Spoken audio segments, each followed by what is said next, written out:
Amy McCombes from Gunha Theatre Company. Welcome to Untitled.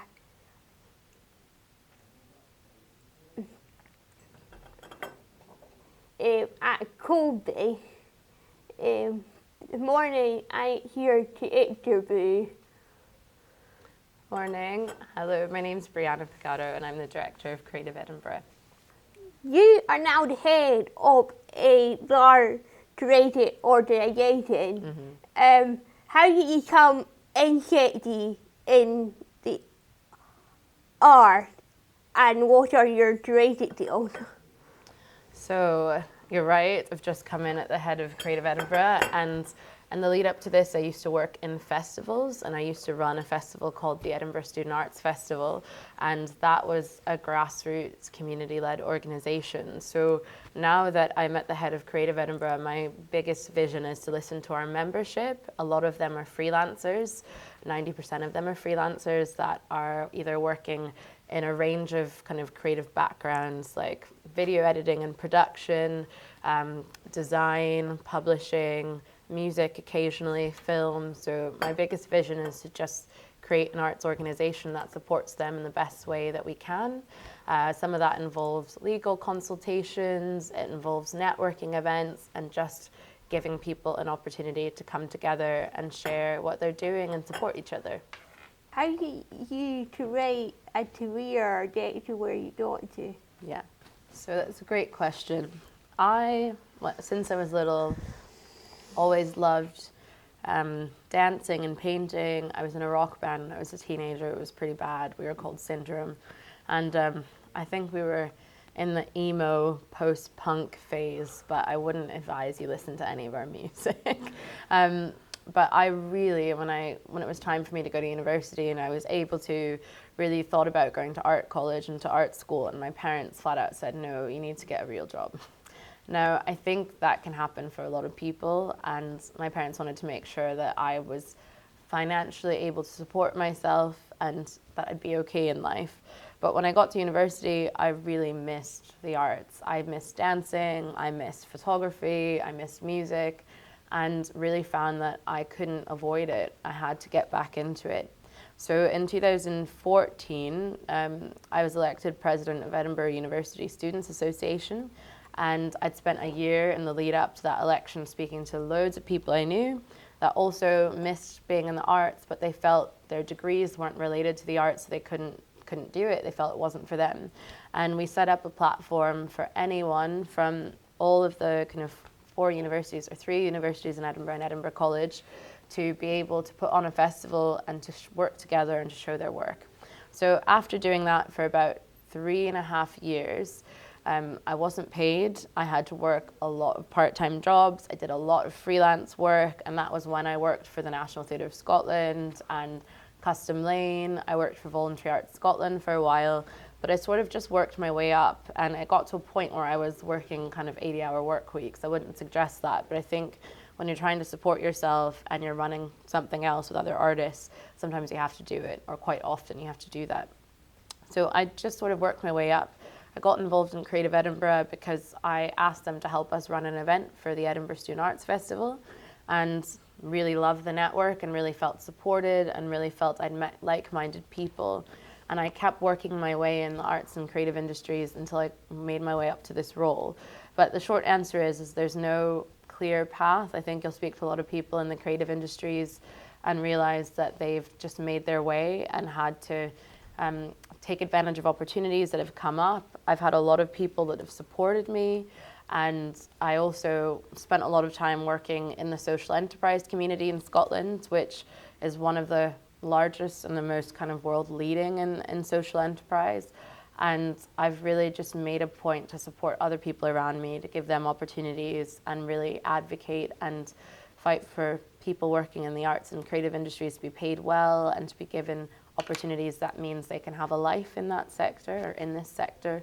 But I've done a lot of work as well in kind of charity work for women's organizations with young women and kind of marginalized groups and disadvantaged groups as well, or groups that are at risk. So that has kind of shaped my career. And I think if you'd asked me 2 months ago if I'd be in this role, I would have told you that there was no way. So I think sometimes opportunities come up when you least expect, just from supporting others and working hard and sticking to what you're doing. How did you come involved in Creative Edinburgh? So I basically was on the board for a year and got involved in Creative Edinburgh through the work that I used to do. I've worked in a number of different parts of the creative industries. I once worked for the National Theatre of Scotland, so similar to the work that Lang Ha does. I used to work for Custom Lane's Scotland Centre for Design and Making, which is a hub and co-working space for lots of designers and makers. And I've also done wee bits of work around sustainability in the creative industries. So the biggest thing that I'd like for arts organisations in Scotland is to be able to operate in a way that they're financially sustainable and can support their membership, but also help raise the profile of the amazing work that's happening across the country, particularly in Edinburgh, in the arts and creative industries. And I think we find a lot of people that are coming into it for the first time don't know where to start, or don't know how to go about kind of with their creative practice, or who to speak to. So we provide a space for that. Can you tell me more about how it started? Yes. So Creative Edinburgh is 8 years old, and we first started with the support of the Edinburgh City Council. It was the Economic Development Department. They were quite keen to create something that would give people in the city that are working in the arts and creative industries a network to come together and to be supported. It was a teeny team. We're a team of 4 now. We used to be a team of 1.5. And it really started around creating this space for people to come together to get support for their business idea and their businesses and their creative practice. And we also ran this annual awards ceremony, which was all about celebrating the arts and creative industries. So we've just had our 8th birthday and awards celebration. And it really started around creating that space for creative people in the city and grew from there. And now we're still running 8 years later.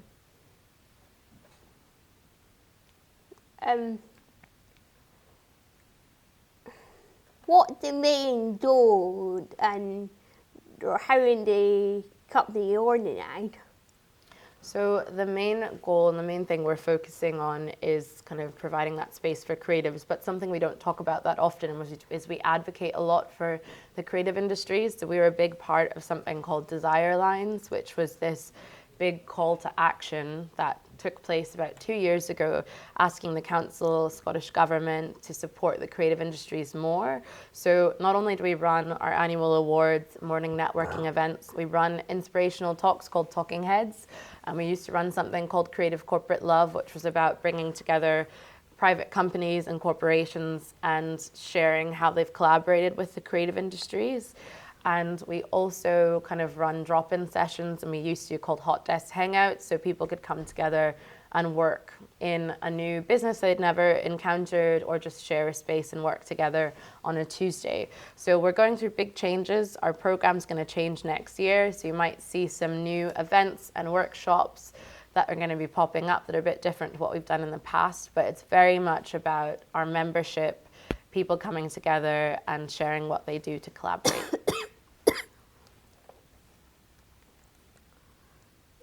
Can you tell me more about the kind of people who become members, the kind of groups and individuals? Yeah. So we have a range of membership. Our members at the moment, we have 4,000. And there's a range of members from students that are maybe going out for the first time into the creative industries, setting up their own businesses, or working for an artist or a creative organization, to independent makers and designers and artists. And then we have something called our team leader membership, which is actually big companies. So agencies like the advertising agency Whitespace are members, Cello Signal, which is a startup that does a lot of work in the arts. So we have quite a big range of members, from big companies to small makers. But I think we're very aware that we need to do a bit more to support the publishing sector, film industry, performing arts as well. So our members tend to be designers, producers, illustrators, and people that are working kind of more in the visual arts. But it's open to anyone. How do people join your organization, and how do you elaborate with them? Great question. So anyone can come along to our events. We run a free event every second Tuesday of the month called Creative Circles, where anyone can come along and find out what our community is about. But basically you can join by going to our website and basically buying a membership and joining that way, or just coming to our events and meeting us in person. But we try and make sure everything we do is quite open, so you can come for free or you can pay, and you can just be part of the community simply by showing up.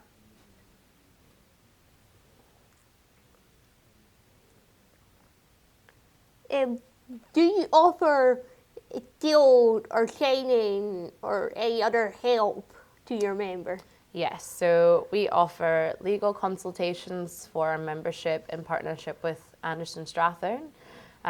We also offer kind of ad hoc advice. So if someone needs help, for example, finding someone to work with, or for an accountant, looking for an accountant, our kind of team will offer that support. We often connect people to each other that need to meet each other. And we also offer business development advice. So if someone needs help on how to set up their practice or their company, we provide that and signpost them to different places. And quite a lot our membership are kind of struggling with their mental health as well, so we do a bit of support around that and signpost them to counselling or different services that are available. So there's quite a range of things we offer. How would you like to see Creative Edinburgh evolve, and are there any future projects you can tell me about? Yes. So I'd like Creative Edinburgh to evolve to be an organisation that supports all of the creative industries and the creative sector, but something we're moving into is we are a social enterprise. So all of the profits from our organisation go back into supporting the community and community events. We want to work a lot more in schools and with young people to give them an understanding and an opportunity to work in the creative industries. I think a lot of people think that the arts and creative industries aren't for them, particularly because it can be really hard to work in the arts and creative industries. So we want to work with young people. And we're going to be doing a lot more work to highlight and showcase all of the amazing work that's come out of Edinburgh. So we're looking at working with the music industry to highlight all of the music that's come out of the city in the last 30 years.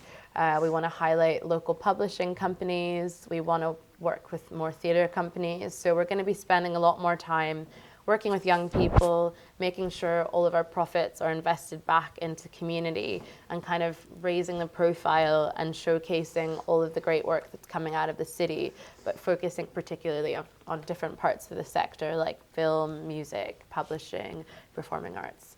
And I'd like to eventually see this organisation grow to a point it can support as many people as possible, but specifically focusing on people working solo or on their own in the arts and creative industries.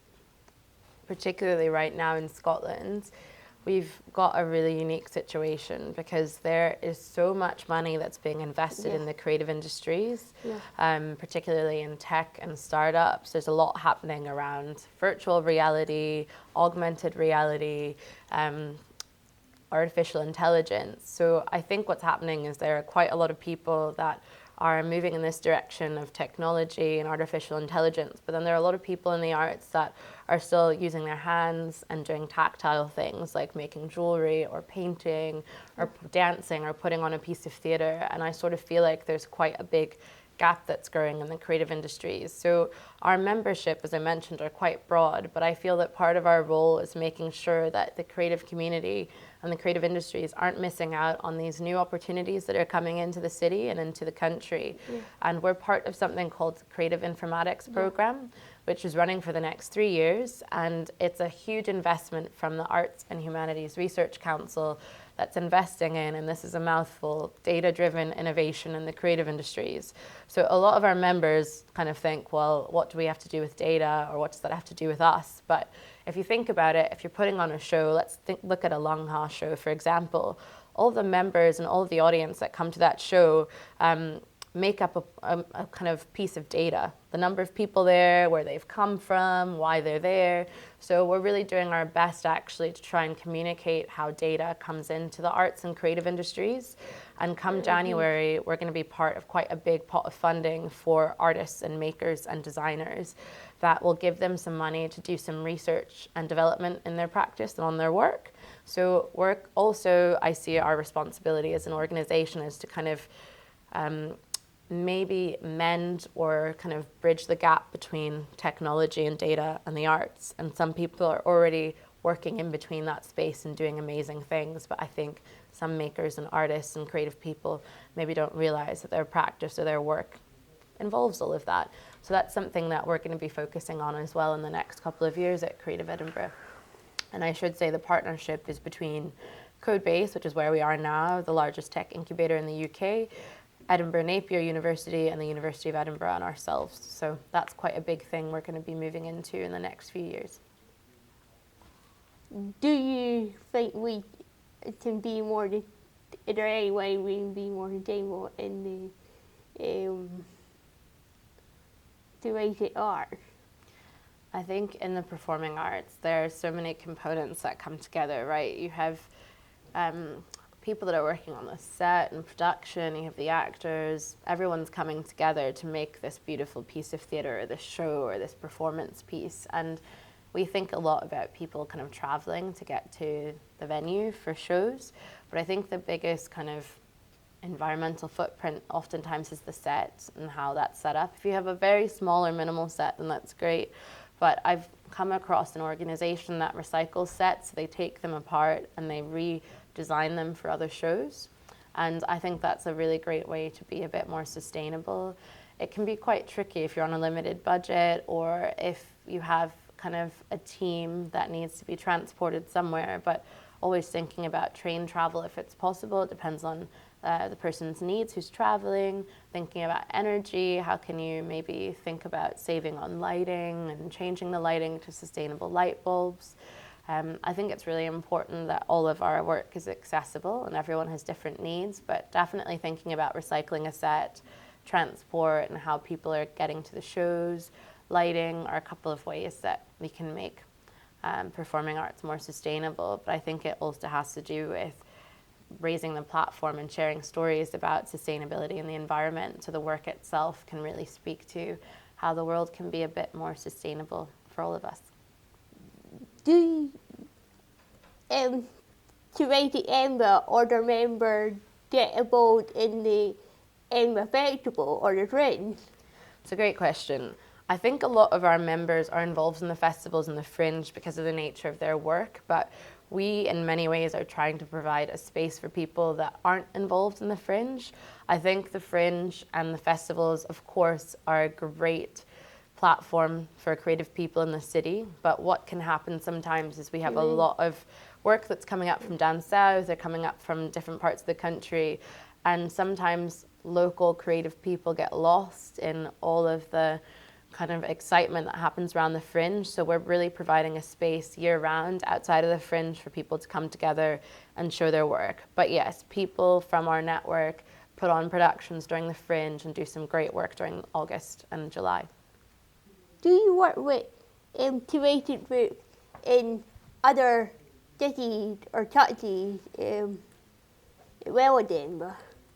Yes, so Creative Edinburgh is part of an unofficial network. So there's a Creative Dundee, there's a Creative Stirling, and there's a Creative Inverclyde, and they've set up mostly in the last 3 to 4 years, and they function very differently to us. So they run very different events, but we basically support them and work with other cities to create their own creative networks. The reason why each of these networks is different because each city has different needs or maybe has different artists that work in a particular part of the industry. So we definitely work with other networks in other cities and share knowledge and make sure we're supporting everyone across the country. Do you offer volunteering treatment? Yes, so like many arts organizations, we try and support volunteers and we do our best to always offer paid internships. But definitely for our annual awards event, we recruit volunteers to help us run the awards.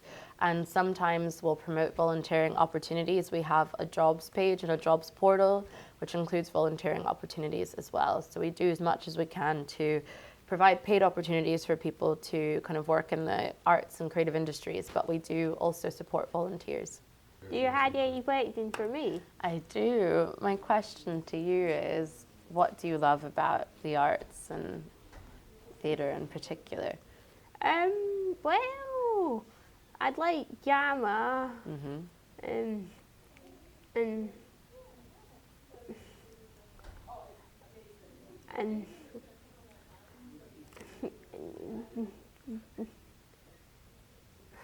like I like their acting and being on stage. I think I really helped my job today, and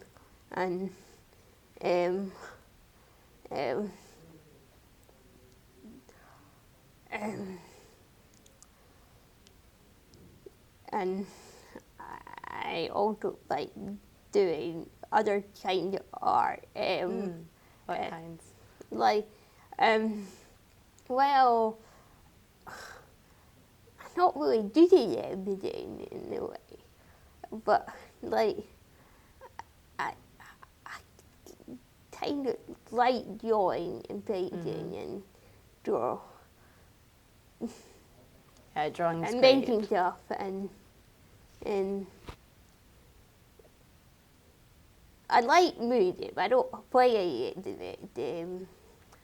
Is there a particular band or a type of music that you like? I like folk music. Yeah, I find that's a hard question when someone asks me that myself, because I listen to a lot of music. Great. And is there, you said you like drama, so is there a show that you really like, or a character that you really like? Not really.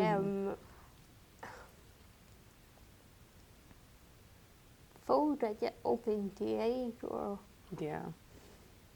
watching or being age or begotten. Yeah, because I first got into acting when I was really little. My grandpa used to be an actor and used to do community theatre and also used to record voiceovers, so I was around that a lot, so I love it too. Why do you think creativity is important? I think creativity is important because as human beings, the one thing that we all do is create. Whether or not we're getting up in the morning, going to brush our teeth, that's an action that we have to do, we have to make, and we're very kind of active kind of creatures, and I really think that creativity allows us to come up with new ideas, to look at the world differently. Our world is facing some quite serious challenges in the next couple of years, and my belief is that everyone's creative, even if they don't realize it or don't believe it, that it's going to take creativity to get us out of some sticky situations in the next couple of years. So my background has been in sustainability and sustainable development with this love for the arts, but it's because I believe that people, which is everyone with creative ideas, are going to help us solve some of the world's biggest problems and make the world a better place. That's why I think creativity is so important. Thank you for taking up your time and telling more about your organisation. Thank you for your time, Amy. I really enjoyed speaking to you today.